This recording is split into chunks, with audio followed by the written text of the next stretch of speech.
No meu vídeo passado eu falei sobre como ler uma obra de filosofia, que na minha opinião não deve ser lida como um livro qualquer.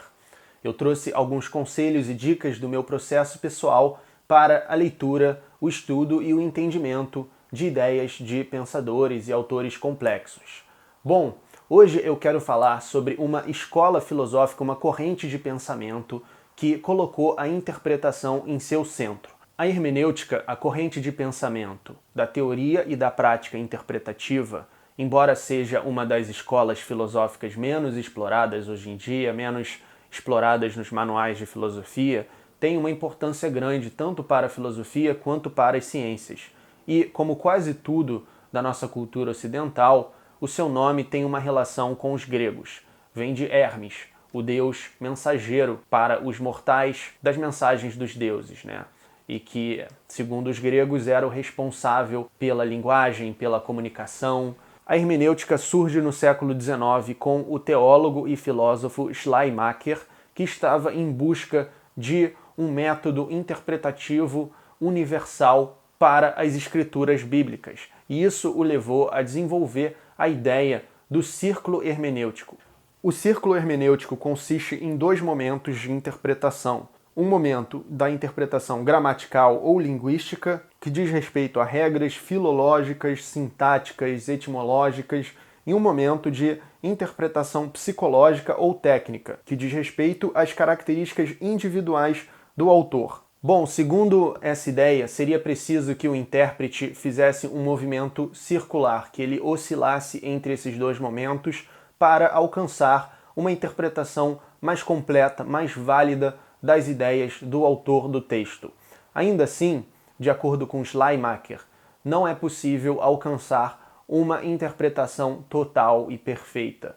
Isso se apresenta, portanto, mais como um ideal regulador do que propriamente como um objetivo. Schleiermacher, então, apresenta a noção de Keimentschluss, que pode ser traduzida como solução germinal. Keimentschluss pode ser entendida como a intenção original do autor, que o guiou para as suas escolhas e as formas de expressão que ele encontrou para transmitir essa ideia. De acordo com Schleiermacher, ainda que a gente não possa alcançar uma interpretação total e perfeita, é possível alcançar uma interpretação válida, ainda que incompleta, e mesmo uma interpretação que vá além do autor, porque, segundo ele, a interpretação rigorosa, cuidadosa, possibilita uma reconstrução daquilo que estava em operação inconsciente no autor enquanto ele formulava as suas expressões. Assim, o intérprete ele deveria lutar contra os seus próprios preconceitos e contra as contingências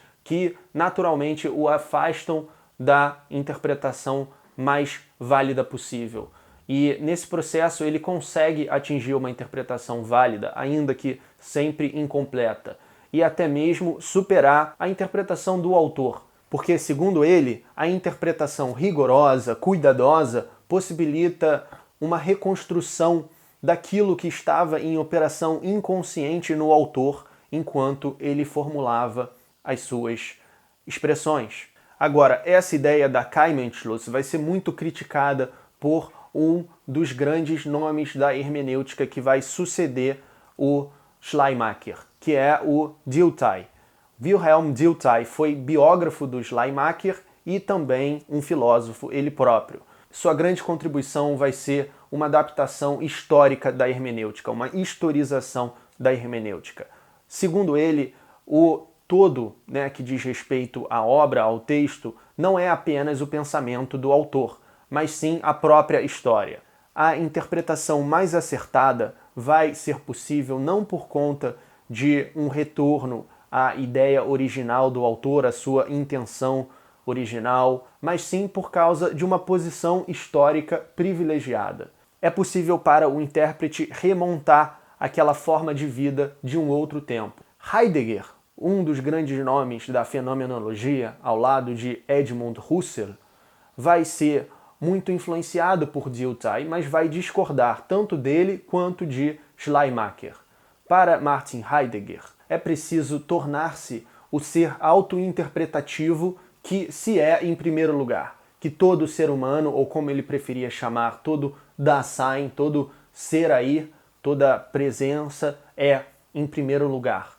Não é uma questão de reconstruir uma intenção original ou trazer para o presente um outro tempo, mas sim uma questão de entrar em contato com a própria radical temporalidade do ser humano, que é uma temporalidade que é mais uma abertura do que uma entidade que pertence ao presente ou à história, ao tempo. Não, o Dasein, o ser humano, é um ser que foi lançado e que está preocupado primordialmente e acima de tudo com apenas uma coisa, que é o seu futuro, o seu vir a ser, o seu potencial, o seu poder ser.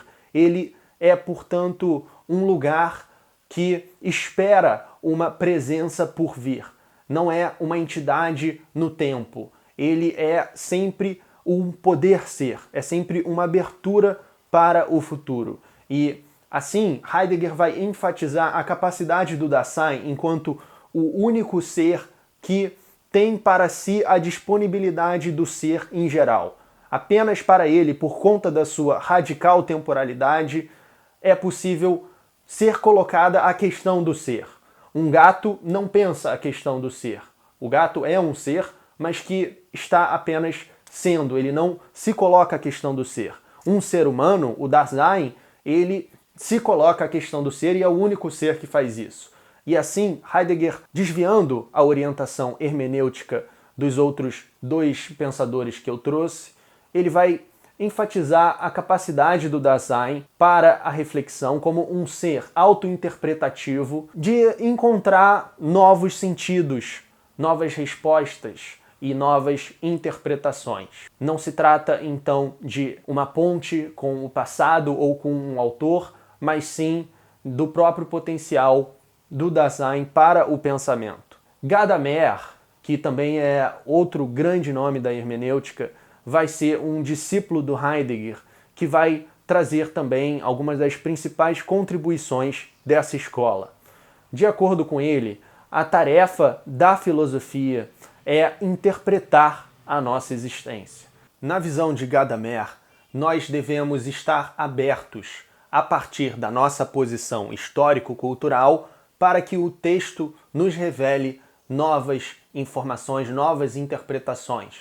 Desse modo, a obra em si, ela transcende o seu autor. Não se trata apenas de dialogar com o autor, mas dialogar com a própria obra e dialogar com a história, conversar com a história. De modo que tanto o intérprete quanto a própria obra, por meio da interpretação, saem transformadas. Então não é só uma via de mão única. O intérprete, ele também vai transformar a obra com a sua interpretação, da mesma forma que a obra vai transformá-lo com o seu conteúdo, com o que permite ele alcançar essas interpretações. Por exemplo, se você pega um livro de Platão, você vai ser influenciado por Platão tanto quanto você vai influenciar Platão na sua interpretação.